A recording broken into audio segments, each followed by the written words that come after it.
Hello, everyone, and welcome to the Riverfront. This is episode number 455 of the world's most dangerous podcast, where we discuss the Cincinnati Reds and occasionally Lance Knicks. I'm your host, Chad Dotson. With me again this week. Good to have you back, Nate Dotson. How are you, Nate? Chad, if I were any better, I would be Pete Davidson's publicist. Oh, I yeah, am wonderful. living the good life. Outstanding. Well, good to talk to you again. We're here to talk about the Cincinnati Reds and actually some news this week to talk about. So I'm excited to get into it. Always good when we have some off-season news. Before we go any further, as always, if you're watching on YouTube, hit that like button, smash the subscribe button. If you're listening to the audio version, wherever you listen to it, Apple Podcasts, Spotify, Google Podcasts, Amazon Music, hit that follow button or subscribe button and listen to us. Now, I don't know if you noticed this week, but I had a bunch of people reach out to me. And this is the week of the year where if you are a Spotify customer, they deliver your yearly Wrapped, is what they call it, edition with all the artists that you liked and everything you listen to.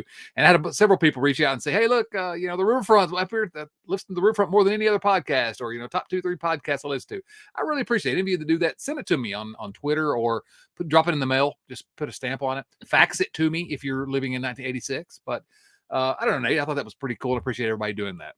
That was super cool. There's a couple people that actually included my name in those shout outs, and I appreciate them for lying and pretending that I brought value to their lives. So that was kind of them. It is the season. Yeah, no, it was good. It was good. Nate, I'll give you one guess as to my number one artist of the year was on my my Spotify Wrapped. Taylor Swift. Close, not close. No, it was The Hold Steady. Ooh, I would not have guessed that. 10 guesses maybe. I actually wouldn't have guessed that either. It surprised me a little bit. So I thought for sure it was going to be Bing Crosby. Christmas all year long. Exactly. All right. So now let's talk about the Cincinnati Reds this week. The biggest news of the week for me specifically, because I am the world's resident Reds Hall of Fame junkie. We talked a couple weeks ago that Bronson Arroyo was elected to the Reds Hall of Fame. Well, he's going to have some company. The Reds announced this week that former relief pitcher Danny Graves, former Reds general manager Gabe Paul were selected by the Reds Hall of Fame's Veterans Committee. Now, before we go any further, I got to have my annual complaint or semi-annual complaint. Why in the censored am I not on the Veterans Committee? No one cares about the Reds Hall of Fame more than me. Why am I not on this committee picking these candidates? So I have a couple of just quick thoughts, but Danny Graves and Gabe Paul, frankly, are certainly good candidates, deserving candidates of the Reds Hall of Fame. Do you have any quick and dirty thoughts on those two? Yeah, I was a little bit surprised to see everyone sort of unanimously agreeing that Danny Graves belonged, because I associate him with a pretty impressive period of losing in Cincinnati. Only 2 seasons during his tenure were winning seasons. But once you got into the numbers, you're right. I mean, he that 3.96 ERA was lower than I would have guessed. That 2000 All-Star season was filthy.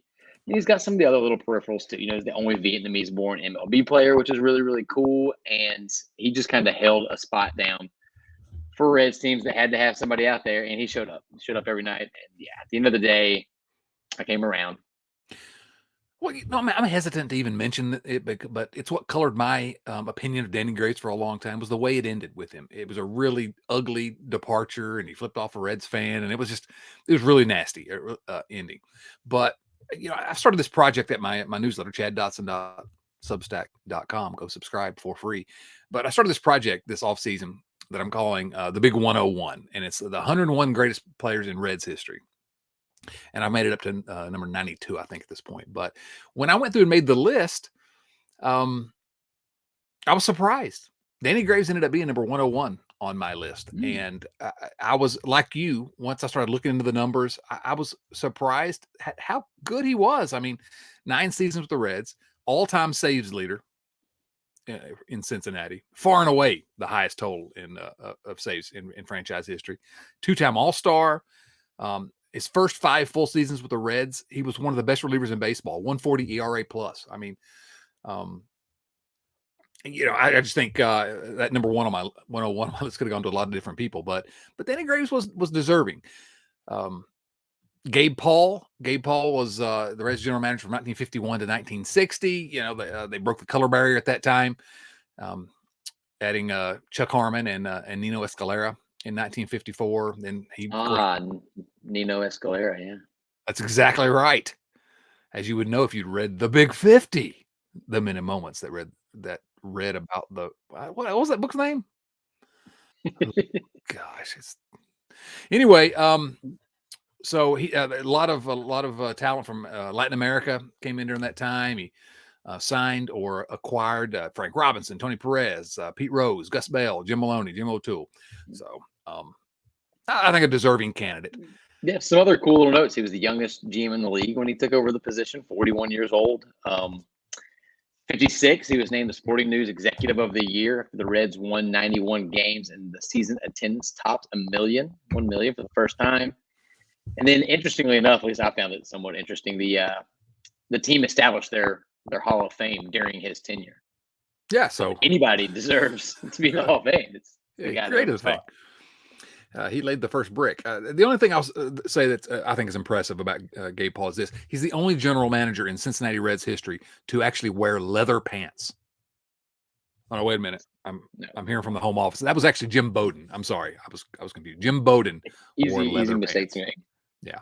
So the only other thing I'm going to say is the same thing I say every time we talk about the Reds Hall of Fame. I'm not going to go off on a rant like I do every single time, but it is completely and utterly absurd that 3 new players are being inducted, or 3 new individuals, 2 players are being inducted in the Reds Hall of Fame, and none of those is named Reggie Sanders. By far the biggest snub in the history of the Reds Hall of Fame. It's just ludicrous. And not that I can argue against Bronson Arroyo or Danny Graves getting in, but come on. Neither of those guys are as good a candidate as Reggie Sanders. What are we even doing here? Rant over. I think we should dial this up around the start of the season, run it through the next election cycle, and see if we can't really get some momentum going, get a little groundswell of support in the Cincinnati area, and make it happen. Yeah, I'm gonna have to dive into the rules to find out exactly when the voting, all that's going to happen. We need to really make this happen. Yeah, that needs to be our next billboard, and only because Reggie Sanders came on the podcast one time, and I might be able to get him back on the show again if the Reds haven't told him to. If the Reds brass hasn't told him to ignore us, because they do that anyway. Other news of the week, not a whole lot to say about it because neither you or I don't think, are actually going to be attending. But RedsFest is coming up. RedsFest is an annual festival celebrating the Reds, hence Reds Fest. Friday, December 2nd. That's today if you're listening on the day this podcast drops, and it goes through the weekend. 80 former players, coaches, etc., broadcasters are going to be there, including Alejo Lopez, Ooh. Buck Farmer, let's go, Nick Solak, Reaver San Martin. Now I don't believe you. Justin Dunn. Also, Joey Votto, Jonathan India. How about these alumni that are going to be there? Billy Doran, Brett Tomko. Isn't he the guy from Major League? Yes, exactly. Yes, maybe not. Ooh, Jack Billingham's going to be there. He's old. Mario Soto, that's good. Cool. I don't know. Whatever. It's if you're going to go, I'm not telling anyone to boycott it. I'm not boycotting Reds Fest. I'm just not going because who can get excited about it? But Reds Fest is always, every time I've been, it's been a good time. So anyway, I just wanted to mention that is this weekend. If you want to go. People are getting fired up about it on the interwebs. It looked like there's some really cool stuff going on. Been seeing some pre-interviews with, Tyler Stevenson, Graham Ashcraft, Hunter Green's got the family down there. It's man, baseball's it's fun. So go there, have fun, take your kids, let the kids meet some of their some of their heroes, and I don't know, it's a pretty cool thing they do. Even if the rest of what the Castellinis do is garbage, we can like this. Well, and so much of the proceeds of this go to the Reds Community Fund and charity, and also, I played in the poker. They have a poker tournament for charity every year, and I played in that once. Had a blast, and all the proceeds. Good. I finished in the final 20. I didn't make it to the final table, but I made it. It was probably 150 to start with. I made it to the final 20, so I felt like I was okay. But Yeah. and I knocked out former Reds reliever. Gosh, what's that guy's name now? They got his jersey somewhere because they have to give you their jersey if you knock them out. Is it Carlos something? Not Carlos Guevara. No. Hey, I don't remember his name anyway. That's ridiculous. But anyway, no, it's good. It is a good time. When they knocked you out? I had to give him my underpants. I don't know. That's frame in a beautiful frame on somebody's mantle somewhere. Exactly. All right. So yeah, Reds Fest always fun. We mock the Reds often here and say bad things, but not this time. Now, Joey Votto. You remember this guy, Joey Votto? Oh man, how could I forget? Some great Joey Votto content this week on his Instagram. This week he had a video of him taking his first swings off of a tee, very tentative swings, but at least he's got a bat back in his hands. And after that shoulder surgery, he's making his way back. So yeah, that is what it is. It's not that exciting, other than just he's getting better. He no longer has all that contraction on his shoulder. But that's not the biggest Joey Votto news of the week, Nate. What is? What else has Joey been up to? Joey Votto played in his first chess tournament, like an over-the-board chess tournament, not like online, and then when I do the chess.com stuff too, and I'm awful at it, but he played in his first chess tournament. Did you see the picture of him at his chess tournament? Yeah. This is the part that I wanted to get into. Yeah. Just a quick recap. Like, first off, Joey's going to have a monster year. I can feel it. I don't know. I got no reason. There's no evidence other than I'm just feeling good that Joey's going to have a big year. But second, can we just get a little vibe check? Get a little vibe check going on Joey Votto? I mean, even his fit while he was taking cuts on that IG post was solid. Orange little winter cap, rolled up jeans, looking mad comfortable. But then that chest tourney outfit, man. The glasses, suspenders, the tie, the lumberjack beard going, man. Like we do not deserve Joey Votto. We just don't, and I dread the day. Yeah, I dread when he's not with us as an active player anymore. If you haven't seen the picture, go look at just Google Joey Votto chess tournament. It'll come. It's just an amazing picture. I've already sent it off to the lab to get it framed. I'm gonna hang it here in my office. But the beard is looking really strong. You know what? I think I've decided that I'm going to grow a little playoff beard with Joey. Oh. I will shave my beard whenever Joey Votto shaves his, or my relationship depends on it. Okay, which is understandable. I hope you do that because you're right. It's a fantastic beard, and I'm jealous of it every time I see it. So the chess tournament, just quickly, Joey Votto. Well, he lost in his chess tournament. He lost to a 9-year-old. Which I would too. I'm not making fun of him. Chess is hard. I love it. I love chess, but it's hard. He lost to a 9-year-old. Can you imagine being a 9-year-old that beats Joey Votto? That's got to be great. I want to know if the 9-year-old knew who he was while they were playing.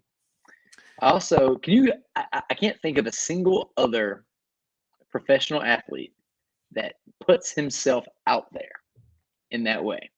Everybody's so concerned with their brand that they would never do something like this, especially if they're going to get demolished by a prepubescent child. Right. But Joey didn't care, man. He was out there. He was honest about it. He looked amazing. Yeah. But you're right about that. Early in his career, Joey was a little bit reserved. We didn't see some of that, but consistently over the course of his career, going back to the Dudley Do-Right get up and the donkey and, just over the years, we've seen more and more of that. And here in the last 2 years, I think he's just decided, I'm going to let everybody see who I am, which is just a weird dude. He's a weird, unique dude. And I don't say that as a criticism. He's just he's himself, and he loves who he is now. And really, you're right. Who else is going to have part of their brand dressing up like that and losing to a 9-year-old in a chess tournament and letting the world know about it? I love it. I love everything about Joey Votto. He is, stunts like this have nothing to do with baseball, but at the end of the day, he's going to end up being the guy that I say is my favorite player of all time. I've always said it's Barry Larkin, but I don't know.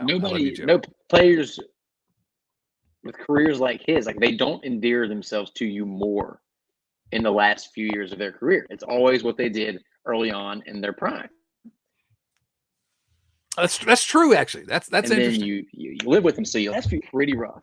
He has found a way to take what may end up being a couple down statistical years and turn them into maybe my favorite Joey Votto years of his entire career. And how does he even do that? I mean, that's just not something you see.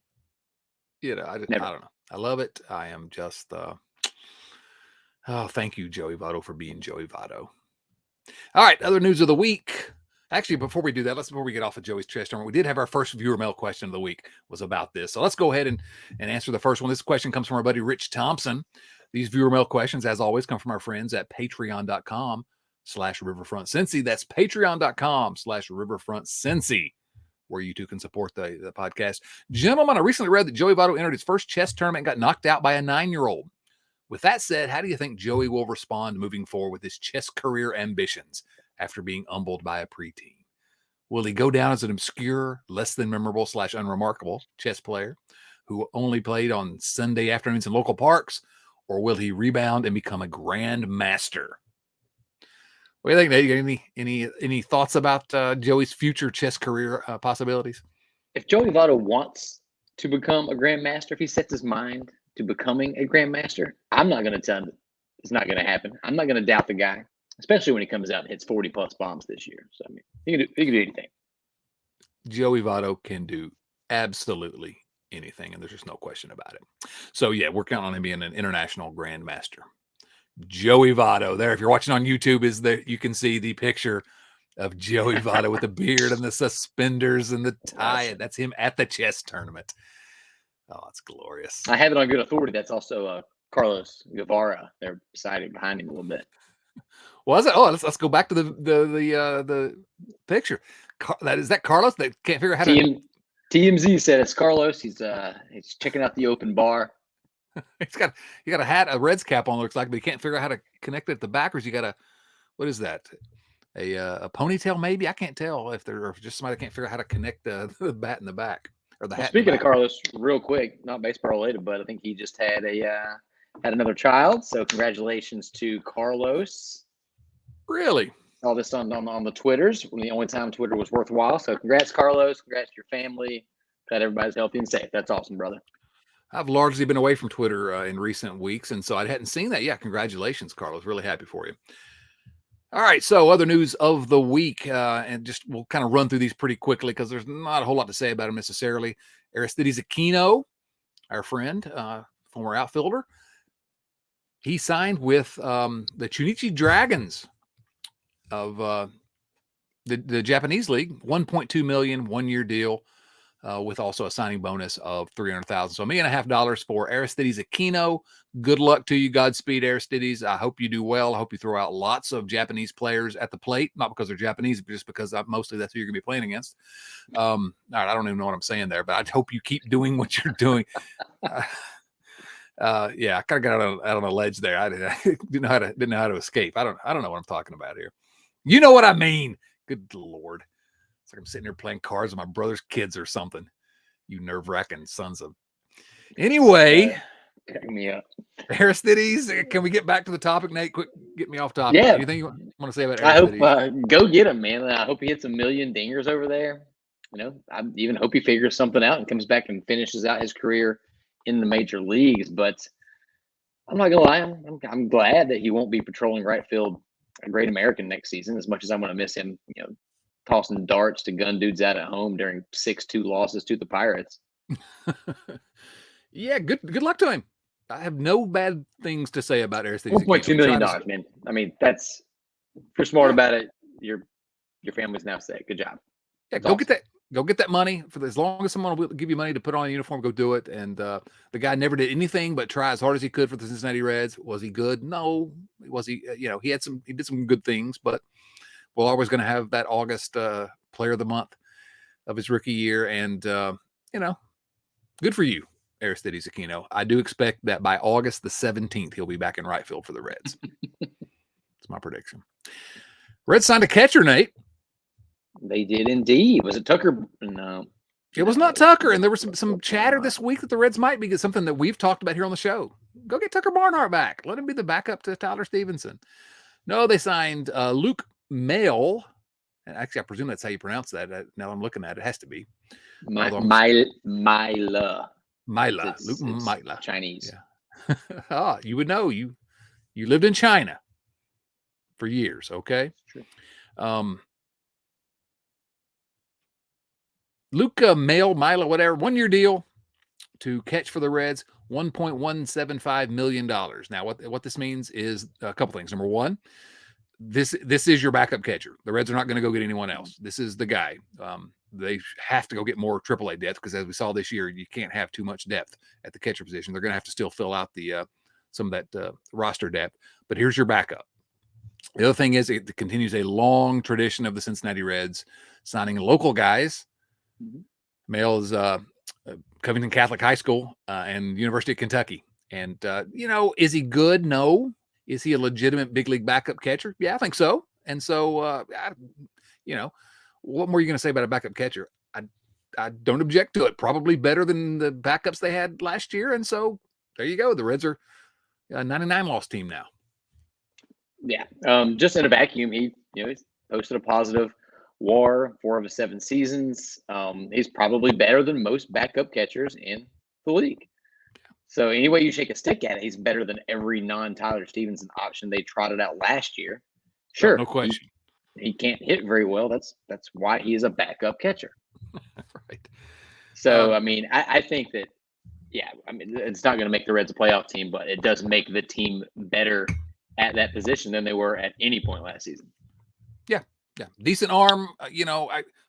Nothing to criticize, nothing to be extremely happy about. It doesn't really move the needle, but you got to sign a backup catcher. You can do worse.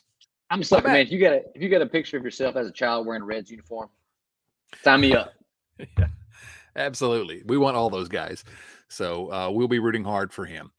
Last, I guess this is the last. No, there's one thing I do want to talk about before we get into all the viewer mail. But the last news of the week is the Reds named their 2023 coaching staff, and it's none of it really matters. I mean, whatever. Good. I hope they're all good. They're a bunch of guys, and I'm not. If you want to break down any of it, you're certainly welcome to. The only thing I would point. We're talking about Joel McKeithen as the hitting coach.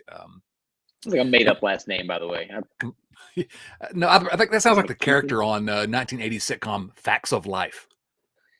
I'm pretty sure they had a character named Joel McKeithen. I don't know. He was friends with George Clooney and was hitting on Blair one episode. Who hasn't hit on Blair? Exactly. The only one that I thought was interesting was the assistant hitting coach. And again, if you're screaming on the interwebs about the assistant hitting coach and all these people, come on, get a grip. Settle down. But Nate, did you see who was named the assistant hitting coach, taking over McKeithen's role? Was it the fella from the Royals?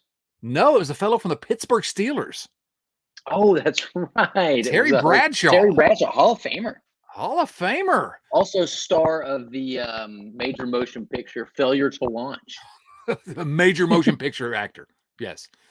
And so we mentioned him again later, probably in one of the viewer mail questions. But Terry Bradshaw, not a popular guy around these parts. So I'm really interested to see the Reds. Surprised to see him go, move in within the division. So yeah, he's 90 years old. So anyway, whatever. Anything else you want to say about the coaches? I don't have a whole lot of analysis. They are who they are. McKeithen is a Vanderbilt product, so I don't know how you feel about that. Vandy baseball and UVA baseball have a bit of a storied past. They do, but now if he's as good as the other former Vandy guy on the Reds coaching staff, that pitching coach, what's his name? Yeah, Johnson.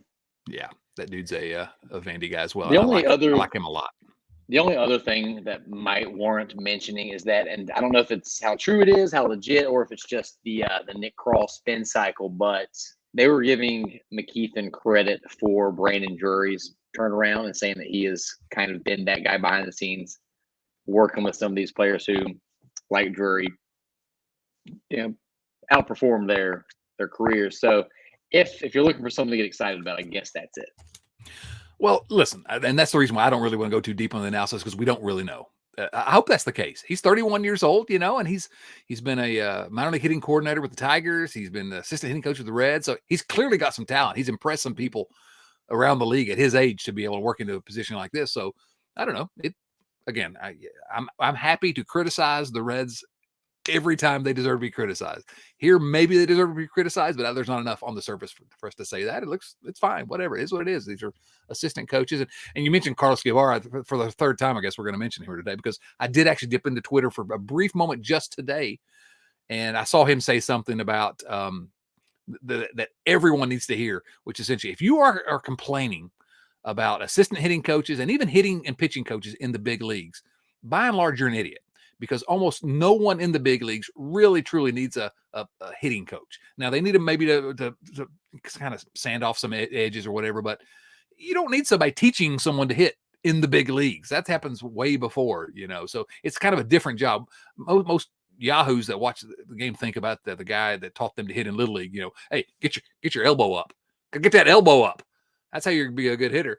That's not what they do in the big league. So I thought that was an interesting point that maybe bears into this discussion. Nate, one last thing I wanted to mention here before we get into the viewer mails, and we don't have to talk about it too much, but I want to mention that Bobby Nightingale over at the Inquirer posted had a long piece today published about Elly De La Cruz, Red super prospect Elly De La Cruz. And actually, earlier today, our buddy Bill Lack alerted me to it, and then I saw later in the day that Joe Farsing in our Slack channel, our Riverfront Slack channel, had mentioned it as well. And it is I'm not going to get into it too deep, but it is really, really an in-depth, really good, really well-written, well-reported piece of work about Elly Cruz, where Nightingale just basically goes and gets quotes from opponents, from his teammates, from his coaches, and from scouts around the league, and from broadcasters, including Justin Rock, who was here last week on the show, and we talked a lot about Elly De La Cruz and what he saw. He talked to Bobby Nightingale as well. It's really just it's a long read. The only one that I will highlight is in the part on coaches. He talked to Juan Samuel. Now, people of my vintage will remember Juan Samuel, mostly with the Phillies. Was a 3-time All-Star, played 16 years in the big leagues. He actually played for the Reds for a very short period of time in, I believe, 1993. He's 61 now, joined the Reds organization this year as the bench coach at Dayton. And so he worked with Elly De La Cruz. And here's his quote. He was asked, what stood out about Elly De La Cruz? And here's the quote. "Everything," said Samuel, laughing. "I haven't seen a player like that. I can't think of any player I've seen in my 40 whatever years I've got in professional baseball that can do the things that he does." Again, is it hyperbole? Maybe, but everyone's saying 5-tool athlete. He's great, and he's humble. He's a nice guy, great teammate. I just know he's going to flame out and break all of our hearts. But right now, I'm in the cult of Elly De La Cruz. And so if you get a chance to go look, I think it's just for subscribers, but if you're subscribed, you get a chance to look at that. It's amazing. Nate, anything you want to say to that? I got a question for you. Is he the most hyped prospect? And how long? I mean, he might be the most hyped prospect of my cognizant fanhood. I mean, Jay Bruce was hyped, sure, but I don't think he was. Elly, nobody's comparing Jay Bruce to Barry Bonds. And literally, that's what they're doing in this and comparing him to Eric Davis. Bruce is the guy I would say, because Bruce was the consensus number one overall prospect in baseball. So Elly's not been declared that by whoever does these declarations. He may get there. He shot through the minor league so quickly. I've never seen anything like him. You might say Hunter Green, but even Hunter Green, he was injured, so the hype train got, and they had the COVID year where we didn't really get to see him, so the hype train didn't really get built up the same way. I don't remember. And with social media, I guess is the other thing. Jay Bruce, we didn't really have the social media like we have now. Now every night, someone's posting a tweet showing a video of Elly De La Cruz turning a single into an inside the park home run. That's what I'm saying. Like, if you lined up Jay Bruce at 20 years old and Elly De La Cruz at 20 years old, you can't tell me that people will leave that being like, "Yep, Jay Bruce is better." Well, that's true. That's true. He has a higher ceiling than the other guy. The one thing that I thought was interesting, and that's a good question, and I can't really think of any others. Maybe Paul Householder Maybe a Brandon Larson. Sorry. I can't tell if you're joking or not. I mean, I hope so. I was joking. The interesting to me was they talked to a couple scouts from other organizations who sort of agreed that they thought De La Cruz could stick at shortstop. And if Ellie De La Cruz can stick at shortstop, and essentially the argument was with the analytics we use and the positioning that you can take someone that's closer to average at shortstop and keep them there where you couldn't really in the past. But they said he's got all the tools to do it, that there may be some growing pains. I think back of Barry Larkin making 40 errors, I think, in his first full season at shortstop and then becoming a Gold Glover. But they say he can stick. And if Ellie De La Cruz can stick at shortstop, I mean, you've got a superstar in your hands potentially.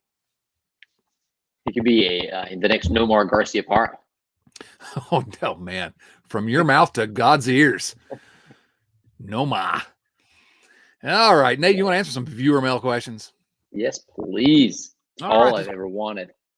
These questions, again, come from our friends at patreon.com/riverfrontcincy. Now, I delayed this 1 week because I wanted to wait to get it back with you here, Nate. We do have a new member of the Patreon family. It's Adam. There you go. Adam Foskey. Adam, first of all, let me begin by saying thank you. Thank you so much for joining us here on this ridiculous whatever we call ourselves here. I don't even know what it is now. It's insane. Adam, boy, I hope I gave you an invitation to the Slack channel. Have you seen Adam in the Slack channel?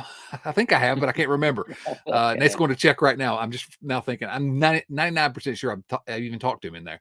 But anyway, so part of what happens when you join the crew here is you get a shout out, and you get if you sign up at a certain level. And you also get a position on the beer league softball team, the Riverfront's beer league softball team. So I've already said thank you, and I'll say thank you again, Adam. But Nate, we got to come up with a position for Adam on the beer league softball team. And you have any thoughts off the top of your head?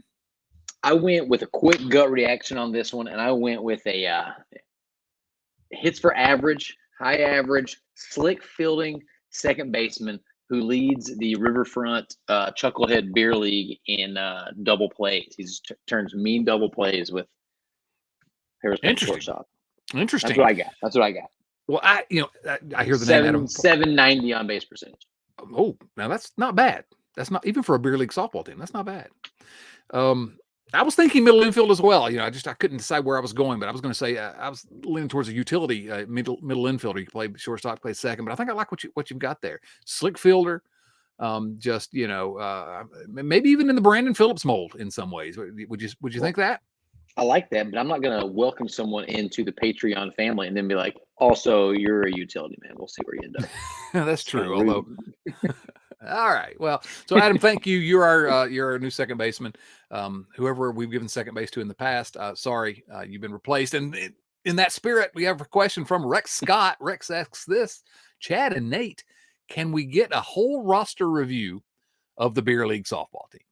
Have you moved anyone from their original roster spot? Who makes up the coaching staff? What's the name of our team? Okay. First of all, about the roster spots. We really should have been keeping track of this all along. We may have to, in the Slack channel or something, everybody's going to contribute what their position was, because I haven't been. We say it, then we, take another drink and move on. So any thoughts about that part of it, Nate? I think that it would be a really, really fun gimmick for our monthly Patreon hang. We get on there, we hash it out. I also think that at this point we might need an entire league, not just one team. So well, this was like some round robin situation. Our roster's getting kind of full, which is a good thing. But we've given out every position a few times. Who the coaching? To me, the coach. I'm the coach, and Bill Lack and Chris Garber as well. Nate, you can decide whether you want to be a player coach, because you're young enough that you can get in the game. I'm past that time. I'm the drinking coach. Okay, you're the drinking coach, and you spent plenty of time behind a bar. So, and I mean, in the alley behind a bar. We don't want to talk about those days. It was not a good time in his life. Started out in front of the bar. Yeah. And what's the name of our team? I hadn't really thought. I just assumed we were the Riverfront, but there's got to be a better name than just the Riverfront. What do you think, Nate? I just called us the Chuckleheads, and I don't think that should be the Riverfront Chuckleheads. Though All it right. is appropriate. So we'll hash this out on the next Patreon hangout. Yeah, and we need to get that scheduled, Nate. So let's not forget to do that. And are Soon. we sure it's not Patreon? I mean, Patreon. I've only ever read it. I'm going with Patreon from now on. Saint Patreon. I think there's a holiday for him. All right. Next question on our yes, our viewer mail question. Nate, you want to take this question because I'm not sure I quite understand the question from your buddy Joe. Do you see it there? Joe Farsing, co-host with Nate of the Riverfront Bengals show. Boom, which is dope, and you should all watch it. It is. It's fantastic. It's better every week. If you're not subscribed, what are you even doing with your life? It's amazing. Ridiculous. And the Bengals are actually good. So Joe's question is just this. Q. What does that mean? He just put a Q. It's got me a little worried. I just want to reassure Joe that there's nothing nefarious going down at the pizza restaurant. Well, that was my first question. Nothing nefarious at all. Is he trying to start some kind of a conspiracy theory group here within the Riverfront family? Got to keep an eye on him. Pizza. Just pizza. Oh my goodness. I worry that have you talked to him in the last few hours? I have not. Because I hope he didn't, collapse after typing the first letter of his question and he's laying on his the floor of his office or something. Could be a cry for help. Could be. Joe, I don't know how to answer your question, but no conspiracy theories here, pal. Next question comes from Rex Scott. Wait, we already heard that name. Rex says this. Yes, I am brazenly asking 2 questions. How dare you, Rex Scott? How dare you? What possessed Chad to tweet recently that Undercover Brother was a great movie? That is the only movie in my life that I've walked out on because it was so pointless and stupid. What was it about that insipid film that caused Chad to sing its praises on a social media platform? I laughed out loud when I read this question. So I don't think that history is going to agree with whatever your take ends up being on this, Chad. But I can say that I fondly remember my big bro just liberally passing out fist bumps and telling me that I've got soul for a season of his life. It's true. So, for that reason alone, it's a perfectly fine film. Here's all I got to say. First of all, I did not say it was a great movie. I said it was the most underrated movie of all time, and which is also hyperbole. The other things I have to say is this. Number one, solid. You mess with the fro, you got to go. Oh, my goodness. Knock, knock. Who's there? Kung who? Kung Fu. Just the most amazing Eddie Griffin as Undercover Brother. It's just glorious. It's the funniest movie. It's not the funniest movie ever. It's not even close to the funniest movie ever. But there was a certain moment where I watched that with a bunch of guys and we just thought it was the funniest thing ever. And so I rewatched it recently, if you can believe that. And you got soul. You got soul. I don't have soul, but that movie's still funny. Sorry, Rex. You're just gonna have to deal with it. How dare you walk out on Undercover Brother? You ever walked out of a movie, Nate, in the middle of the movie? One movie in my life. Really? What was it? And it was the Nightmare Before Christmas. Really? That's a well-regarded movie. I went there. I think I was probably like a senior in high school, maybe, and went with some buddies, and we had 40 minutes in or so. We're like, it's doing nothing for me. God, wow. I've never walked out of a movie, but I did go to a movie once, and I counted 11 people walked out during the movie. Ooh. And it wasn't like there was a full theater either. It was a tiny theater. It was a movie called, Terrence Malick was the director, called Tree of Life. And it's a weird movie. I know that one. Brad Pitt's in it, but it's different. And I counted 11 people walked out of it. And I didn't really understand it the first time I watched it, but I hung in there. All right. Seth Shaner says, see, you told me to be more concise and then you don't read my question. I guess you'll have to get 2 this week. First of all, yeah, we did skip Seth's question last week, but Nate, what are we have to do something administratively about everyone flouting the rules and asking more than one question. This is twice already this week. What's the punishment? Calling us out. Rex was right. He's being very, very brazen. We need to. The inmates are running the asylum here. That's why. They are getting way more brazen. It's not good.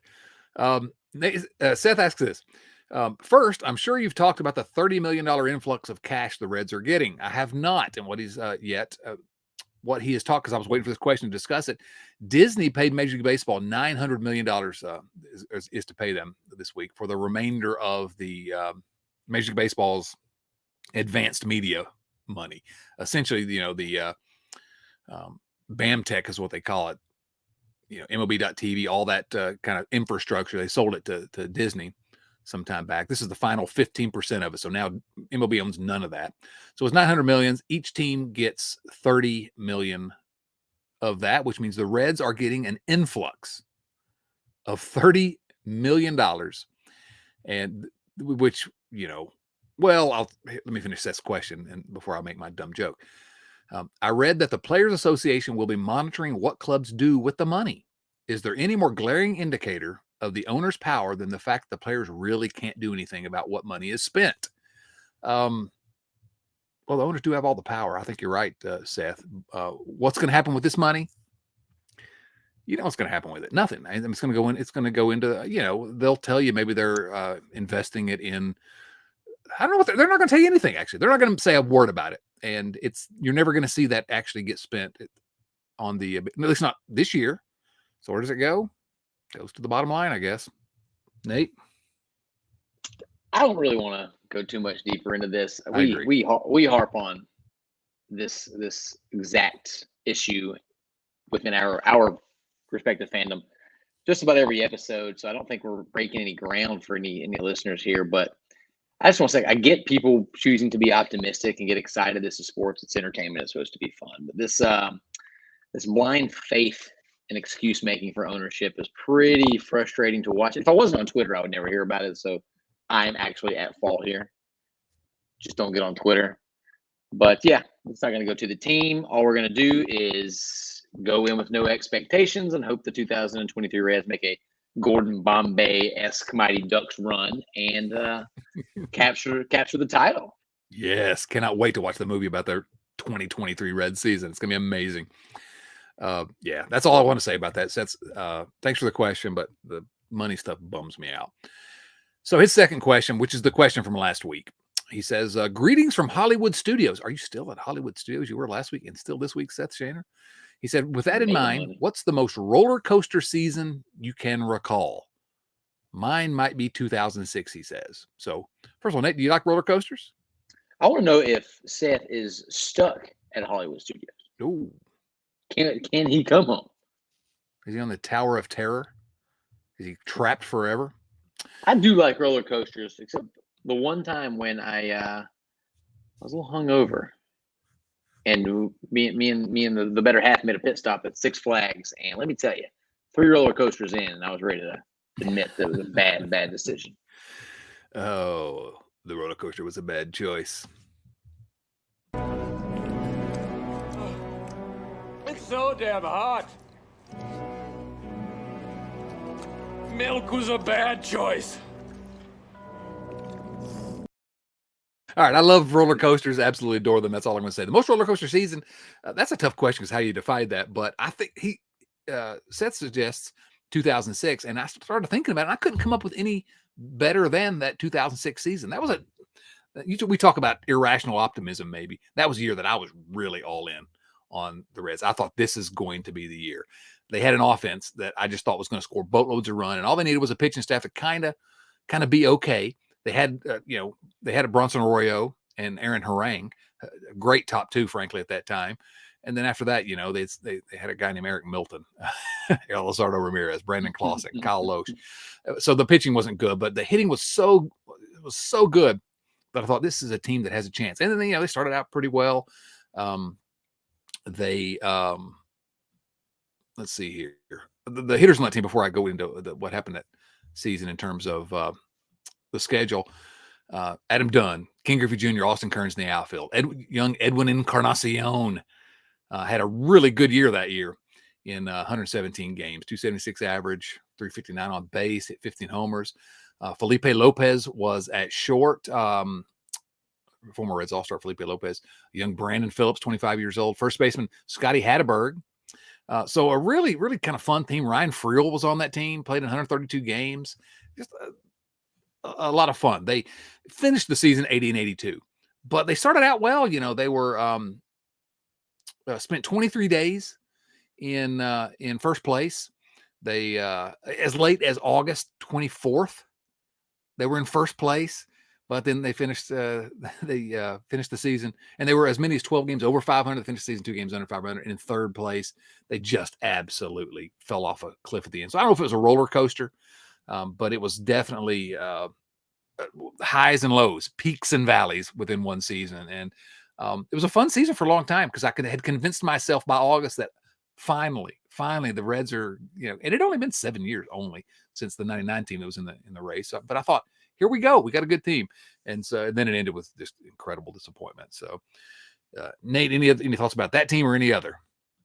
I will submit for the committee's approval 2010.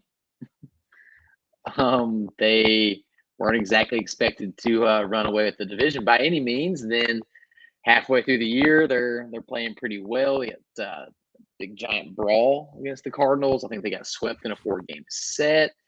And then they just stormed through the second half. It leads us to Jay Bruce's walk-off of Klitschmus, and which leads to a playoff berth and the most exciting time of my entire Reds fanhood. And then they get no hit in the playoffs. There you go. Then up, down. Go to Cincinnati for a home playoff game, which was also the most up that I've ever been in Cincinnati. The place was rocking. It was electric, just to lose and get swept. That is a roller coaster, my friend. That is a roller coaster. Jason LaRue got spiked in the head by Johnny Cueto. It was Jim Edmonds was involved. Oh gosh, Jimmy There's Edmonds. a lot going on. Arch nemesis of the Riverfront podcast, Jimmy Edmonds. The other one that I would maybe mention just very quickly would probably be actually 1990 is one that comes to mind because they start out 9-0, and they are wire to wire, so you wouldn't think that's a roller coaster. But if you remember, August and September, the Reds were I don't know, the Reds were not playing well going into the playoffs. They were really kind of bad, so, especially the last couple weeks of the season.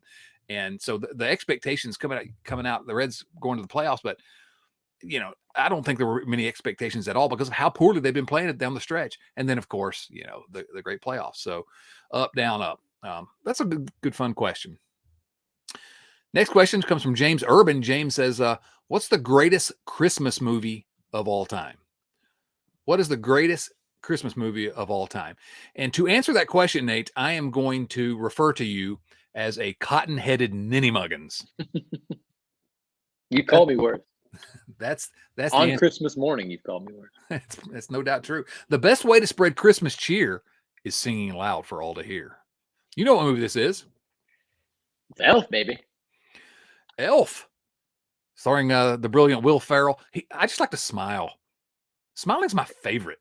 It's almost time for us to do our annual, the Reds season in Elf quotes. Oh, that's coming up. Coming up. Yeah, coming up. Going to be exciting. So I won't waste any more Elf quotes. That's my favorite Christmas movie, Elf. My favorite, I'm a little partial to A Christmas Story. You'll shoot your eye out, kid. Sure. It's for Geely, Italian. But this year, I'm trying to watch as many Christmas movies as I can. It's just never been something I prioritize. Home Alone, Christmas Story, It's a Wonderful Life. The classics, sure. But I want to get a little weird this year. And the one I'm looking forward to the most is called Fat Man. I've not seen that yet. I've heard of it, but I haven't seen it. Yes. For those that have not, let me just tell you that it stars Mel Gibson as Santa Claus and Walton Goggins, and the plot follows an unorthodox Santa who must fight off an assassin sent by a vengeful, naughty kid. Sounds amazing. It's got like 80-something% on Rotten Tomatoes. Yeah, I've heard good reviews. Yeah, I'm so excited to watch this. That's fantastic. It's a Wonderful Life, probably my favorite, really, because I watch it over and over, and I've always loved it. But that's a good idea. Watch as many Christmas movies as you can this year. Joey Gaditza, what would be the biggest Reds off-season Christmas miracle? I assume it would have to be the Castellini sell on the team, correct? Yeah, you answered your own question, and that's encouraged. If you want to ask a viewer mail question and go ahead and answer it, we can just move on to the next one. Anything else? We're on time crunch here. Thanks, Joey. Yeah, thanks, Joe. Appreciate you, buddy. Kyle Kapler, besides Deion Sanders, which former Reds player should apply for the UC head football coaching job?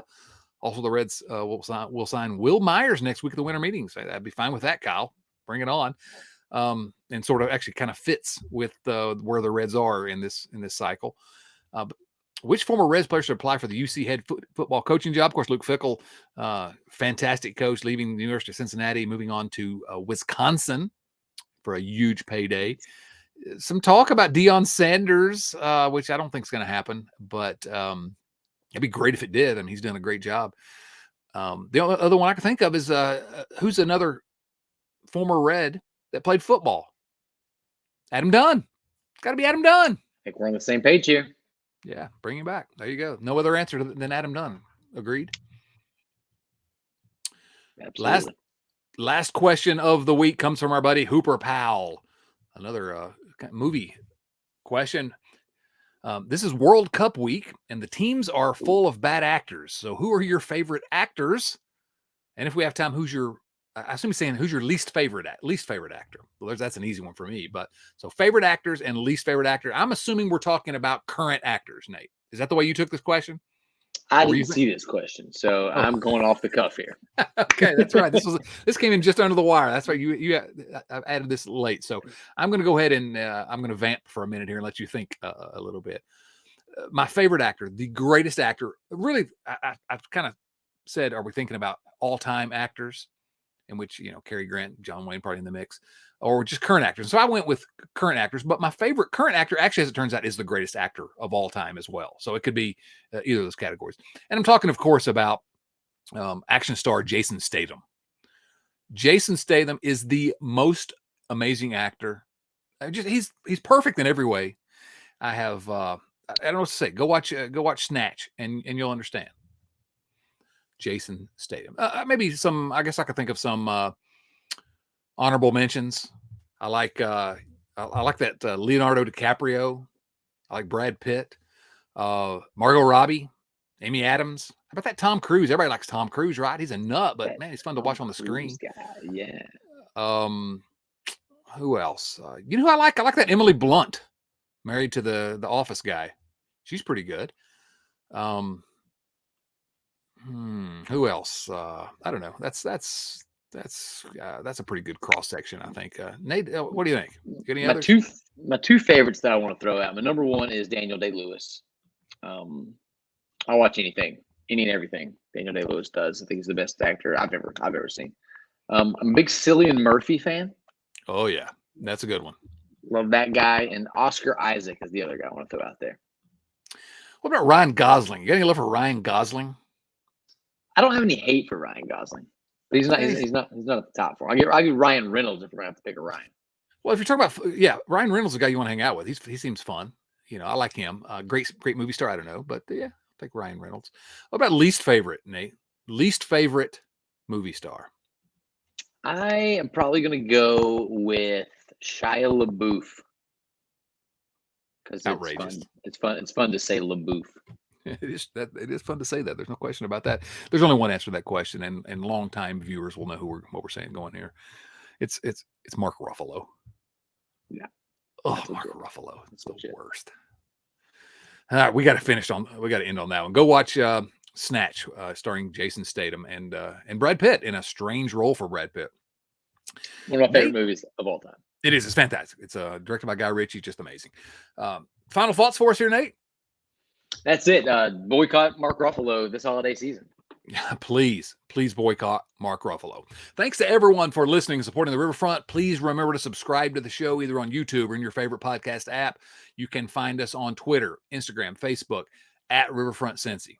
At Riverfront Cincy on all those platforms. It's youtube.com/Riverfront Cincy. You can also click the link in the show notes.